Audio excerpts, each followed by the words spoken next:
Il arrive un jour, pour chaque âme, où le poids du monde semble plus lourd que les épaules qui le portent. Un jour d'hiver intérieur, où le crissement de la neige sous des palaces est le seul son qui répond au silence du ciel. C'est un de ces jours-là que vous devez vous représenter, non pas avec les yeux, mais avec le cœur. Un homme avance, le corps transi par le froid mordant de la Sainte Russie, et le cœur plus gelé encore que le paysage qui l'entoure. Son chemin s'achève devant une cabane de bois sombre, presque invisible, dans la pénombre de la forêt, d'où s'échappe une humble lueur. Il frappe. La porte s'ouvre sur un vieil homme frêle, au dos voûté par les années et les prières. Le visiteur, chargé de sa peine, s'attend à tout. Un sermon, une question, peut-être un silence pesant qui lui renverrait l'écho de son propre vide. Mais il ne reçoit rien de tout cela. Il reçoit un regard qui ne juge pas mais qui voit, un regard qui traverse les couches de glace jusqu'à l'âme grelottante. Et puis, il reçoit une parole qui n'appartient à aucune saison des hommes, une parole qui fait fondre la neige et fleurir le désert. Le vieil homme lui sourit, et de ses lèvres sort cette salutation insensée, cette folie divine. Christ est ressuscité, ma joie. Cette phrase, offerte comme un pain chaud aux voyageurs affamés, est la seule porte d'entrée possible dans la vie de Séraphin de Sarov. Car il la disait à tous, en plein hiver comme au cœur de l'été. C'était sa vérité, sa respiration, le feu qu'il partageait avec un monde qui mourait de froid. Pour comprendre la source de ce feu, je veux vous amener avec moi en cette Russie de la fin du XVIIIe siècle. Une terre vaste comme un songe, un empire où les ors des palais de Saint-Pétersbourg se miraient dans les yeux sombres des moujiks. Une nation traversée par les courants contraires, le vent nouveau des philosophes venus d'Occident et le murmure ancien des prières qui montaient des monastères et des isbas. Mais notre chemin nous écarte des villes et nous plonge au plus profond des bois. Il nous mène dans la forêt de Sarov. Ce n'est pas un simple décor, non. C'est un royaume de silence et de sapins, un désert vert et blanc où l'âme, dépouillée de tout, se retrouve face à elle-même et face à son Dieu. C'est là, au cœur de cette immensité, que vécut l'homme que nous allons rencontrer. Un homme qui choisit le silence le plus absolu pour apprendre le langage du ciel. Un homme qui s'enfonça dans la solitude la plus profonde pour découvrir le secret de la vraie communion. C'est le paradoxe de sa vie. Il a creusé le puits de sa propre âme, non pour s'y perdre, mais pour y trouver une source si vive et si pure qu'elle pouvait étancher la soif de milliers d'autres qui, comme ce visiteur transi de froid, viendraient frapper à sa porte. Aujourd'hui, avec vous, je ne veux pas seulement raconter une vie. Je veux marcher sur ce sentier pour découvrir comment un homme, par l'ascèse la plus rigoureuse, a pu devenir la plus douce des présences. Comment, du fond de sa forêt, il a pu allumer une lumière qui réchauffe encore nos cœurs aujourd'hui. Ensemble, partons à la recherche de cette source cachée, de cette salutation de feu, de cette joie qui défie toutes les saisons. Avant le starets Séraphin, avant l'ermite de la forêt, dont le silence parlait à Dieu, il y eut un enfant comme tous les autres, et pourtant déjà unique. Son nom de naissance était Prochore. Pour le rencontrer, je vous invite à Koursk, dans la maison d'un marchand, où la foi n'était pas un ornement, mais le fil d'or qui tissait les jours. Dans cette maison, la prière n'était pas un devoir, mais l'air même que l'on respirait, et le parfum de l'encens se mêlait à l'odeur du pain. C'est là que le ciel, pour la première fois, se pencha pour lui parler. Non avec des mots, mais avec un geste. Procore était encore un petit garçon. Sa mère supervisait la construction d'une église, et l'enfant, curieux, l'avait suivi jusqu'en haut du clocher qui s'élevait vers les nuages. Un instant d'inattention, un pas dans le vide, et ce fut la chute. Une chute qui aurait dû briser le corps et éteindre la vie. Mais au pied du clocher, sur la terre dure, Procore se releva indemne, comme si une main invisible l'avait déposé là, plutôt que de l'y laisser s'écraser. Ce jour-là, comprenez-vous, le ciel ne fit pas une démonstration de puissance. Il murmura une promesse à l'oreille d'un enfant, une promesse de protection, la certitude douce et silencieuse qu'il n'était pas seul. Cette promesse lui fut renouvelée quelques années plus tard. L'adolescent fut saisi par une maladie si grave que le voile sombre de la mort semblait déjà se poser sur lui. Alors que son corps luttait, son âme veillait. Et dans cette veille, il vit celle que son cœur nommait déjà sa mère, la Vierge Marie, qui lui sourit et lui promit la guérison. La promesse semblait lointaine, et pourtant, sa réalisation allait venir frapper à sa porte. Une grande procession parcourait la ville, portant l'icône miraculeuse de Notre-Dame du Cygne. Soudain, une pluie violente força la foule à changer de chemin, à passer justement par la ruelle où se trouvait la maison de Procore. Sa mère, voyant le chemin du ciel passer devant sa porte, le prit dans ses bras, le porta dehors malgré l'averse et le présenta à l'icône sainte. Procore toucha le bois sacré, et la vie, qui s'était retirée, revint en lui comme une marée. Il apprit là une seconde vérité plus précieuse que tout l'or de sa famille. Il apprit que le ciel n'est pas un lointain empire d'étoiles, mais une présence qui incline son chemin pour venir à votre rencontre. Il comprit que la prière n'est pas une bouteille jetée à la mer, mais une conversation dont la réponse est certaine. Ces deux certitudes, gravées non dans un livre, mais dans sa chair même, devinrent une soif de celui qui l'avait protégé dans sa chute et guéri dans sa faiblesse. Lorsqu'il quitta sa maison pour le monastère, vous ne devez pas voir en lui un jeune homme qui fuyait le monde et ses peines, non. Il était un amant qui courait à un rendez-vous. Il n'emportait rien, ni argent, ni vêtements, seulement la mémoire d'une main qu'il avait reçue et le parfum d'une promesse qu'il avait relevée. Il partait chercher le visage dont il avait déjà senti la caresse. Suivez-moi maintenant plus profondément encore dans le silence de la forêt. Loin du monastère, loin de toute voix humaine, Séraphin s'y construit une cabane, une arche de bois posée sur un océan de feuilles. C'est là que son véritable voyage a commencé. Son quotidien était d'une simplicité désarmante. Le pain qu'il mangeait était à peine suffisant pour le corps, mais la parole qu'il lisait était un festin pour l'âme. Le sommeil qu'il s'accordait était court, mais ses veilles en prière duraient des nuits entières. Pour vous, le silence est peut-être un vide, une absence, mais pour lui, il est devenu une présence. Le silence, pour Séraphin, n'était pas l'absence de bruit, c'était l'absence de tout ce qui n'est pas Dieu. Dans ce silence, le murmure du vent dans les sapins devenait une conversation, et le craquement d'une branche, un rappel de la fragilité de toute chose.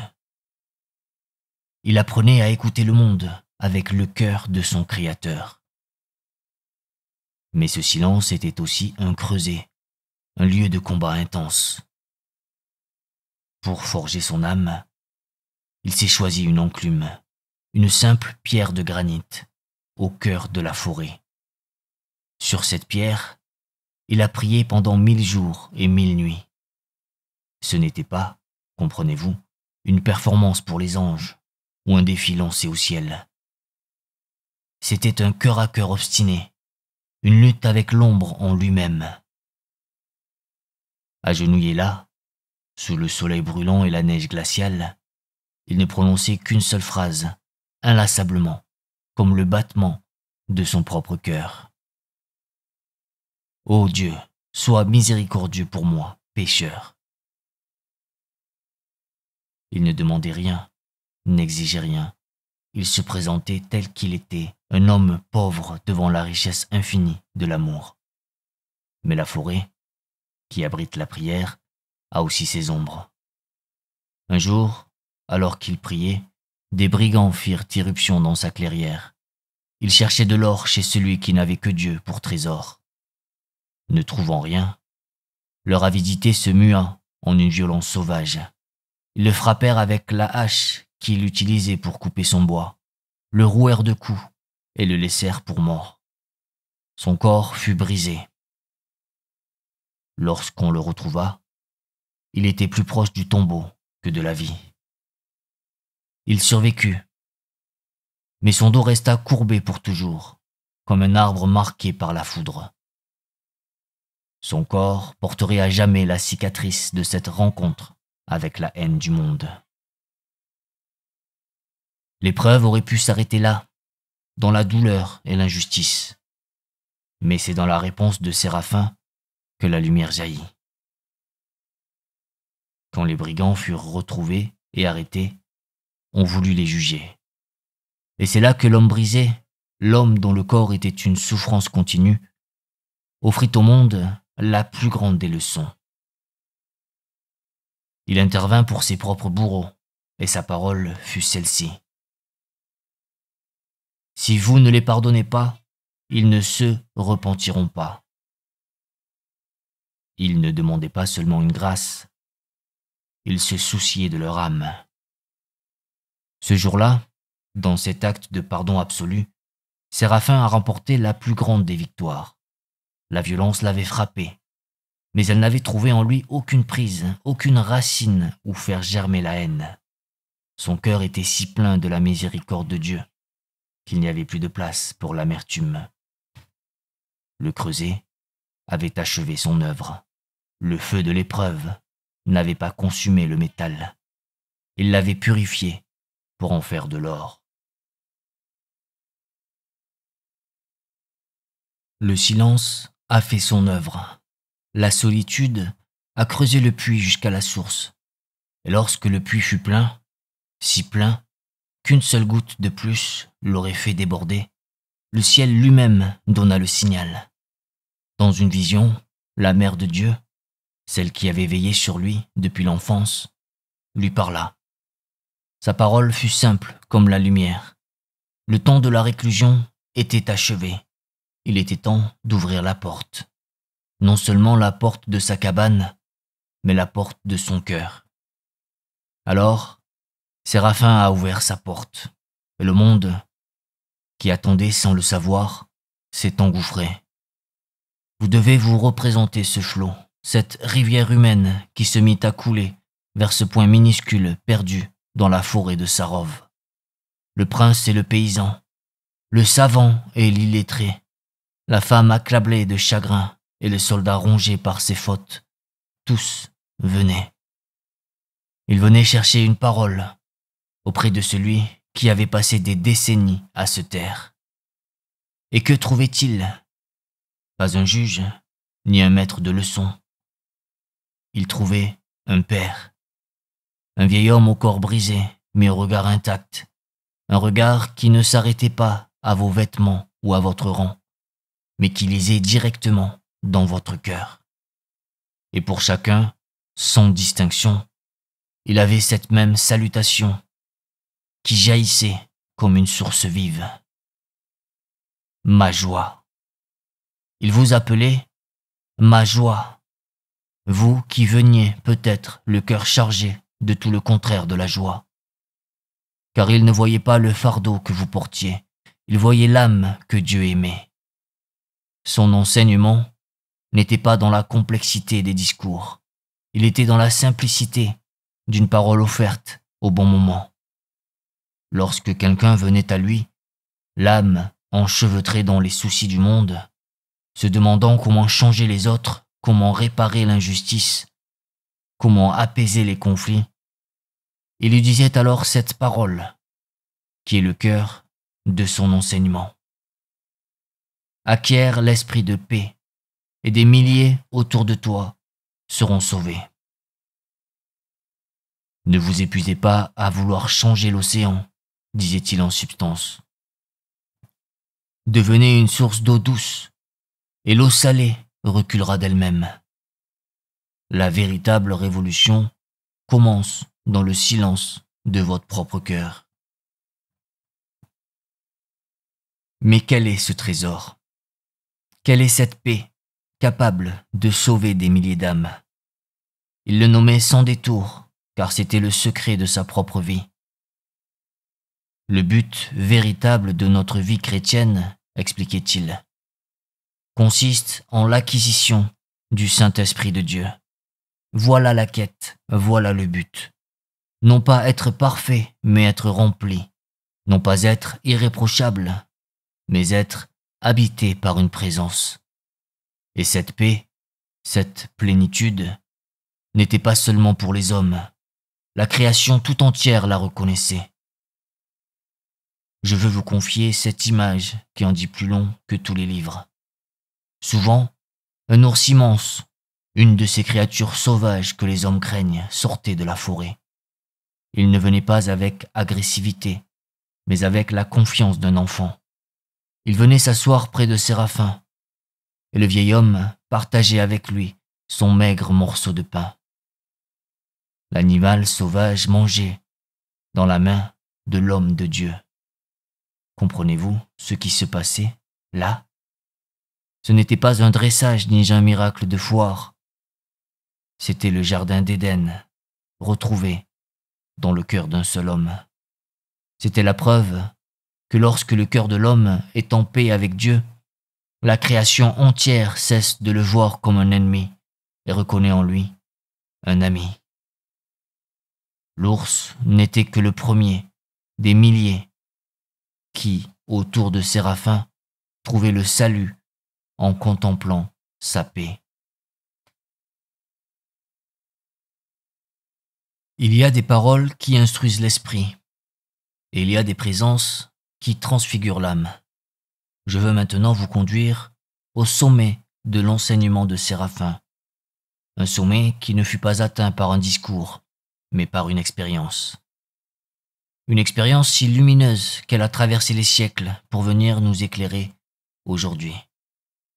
Pour cela, je vous invite à vous asseoir près d'un homme nommé Nicolas Motovilov, un disciple fidèle au cœur assoiffé de certitude. Le jour était blanc, d'un blanc qui efface les chemins et assourdit le monde.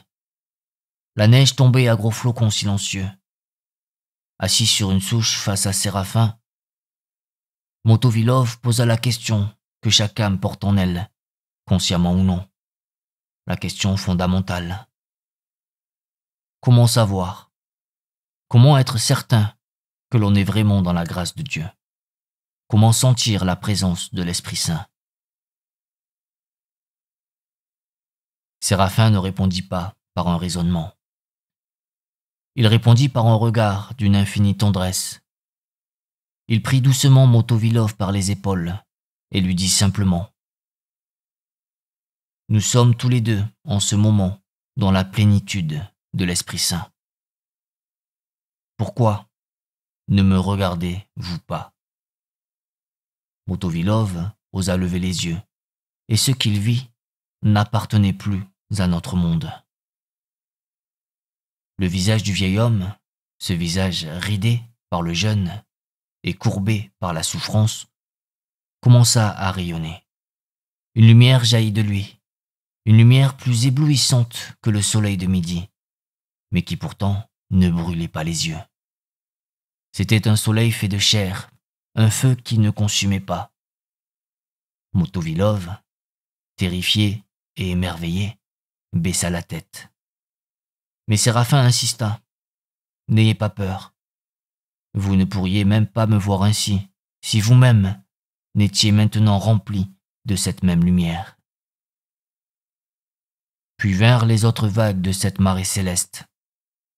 Une chaleur douce et pénétrante envahit Motovilov, faisant fondre le froid de l'hiver et la glace de ses doutes, comme si le printemps naissait en plein cœur de la forêt enneigée.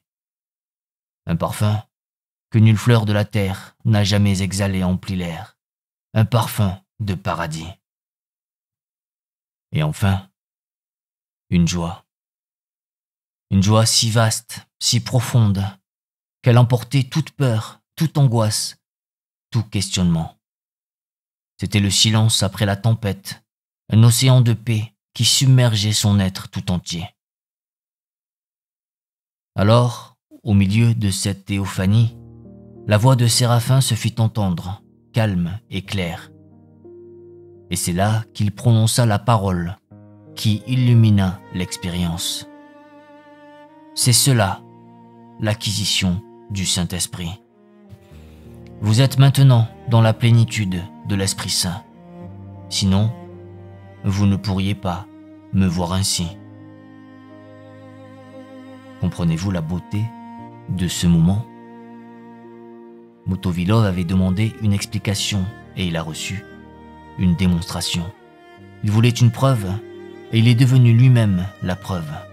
Ce jour-là, dans la neige de Sarov, Séraphin n'a pas seulement parlé de la grâce de Dieu, il a laissé transparaître. Il a montré au monde que la communion avec Dieu n'est pas une idée abstraite ou une vague espérance, mais une réalité tangible, une lumière que l'on peut voir, une chaleur que l'on peut ressentir, une joie qui peut nous inonder ici et maintenant. Notre chemin sur les pas de Séraphin s'achève ici, au seuil de sa cabane, mais la lumière qui en émane continue de nous éclairer. Si je devais résumer sa vie en une seule phrase, je dirais que ce fut une seule et même soif, la soif de l'Esprit Saint. Depuis l'enfant tombé d'un clocher et reçu par le ciel, jusqu'au vieillard dont le village devint un soleil, toute son existence fut une quête pour être remplie de cette présence divine. Son chemin n'est pas une leçon de tristesse, ni un éloge de la souffrance. Il est la révélation que la plus grande austérité peut faire éclore la plus grande des joies, lorsque son seul but est de faire de la place à Dieu. Et son message, je crois, n'a jamais été aussi nécessaire qu'en nos temps bruyants et pressés. À vous qui cherchez peut-être un peu de calme dans le tumulte de vos vies, il murmure encore sa parole. Acquiert l'esprit de paix. Dans un monde qui court après le bonheur éphémère, sa joie, enracinée dans la certitude de la résurrection, est une source qui ne tarit pas au désert de nos lassitudes. Il nous rappelle une vérité essentielle, une vérité qui libère. Il nous murmure que la sainteté n'est pas une forteresse inaccessible de perfection morale, mais une maison simple dont la porte est l'accueil. L'accueil d'une présence qui vient nous habiter et qui, de l'intérieur, illumine tout. La vie de Séraphin reste donc comme un sentier tracé dans la forêt, une invitation douce à chercher, vous aussi, cette paix du cœur, où Dieu peut faire sa demeure. Son exemple nous montre que la joie de la résurrection n'est pas une fleur de beau temps, mais une perce-neige capable de traverser les hivers les plus rudes de nos existences. Et sa salutation, cette parole folle et magnifique, « Christ est ressuscité, ma joie », n'est pas une relique du passé. C'est une parole qu'il vous adresse, ici, maintenant, comme une promesse vivante. Que même au cœur de vos propres forêts, une lumière est prête à jaillir. Je vous remercie de m'avoir accompagné sur ce chemin. Merci pour votre écoute attentive et pour ce voyage sur les pas de Saint Séraphin de Sarov.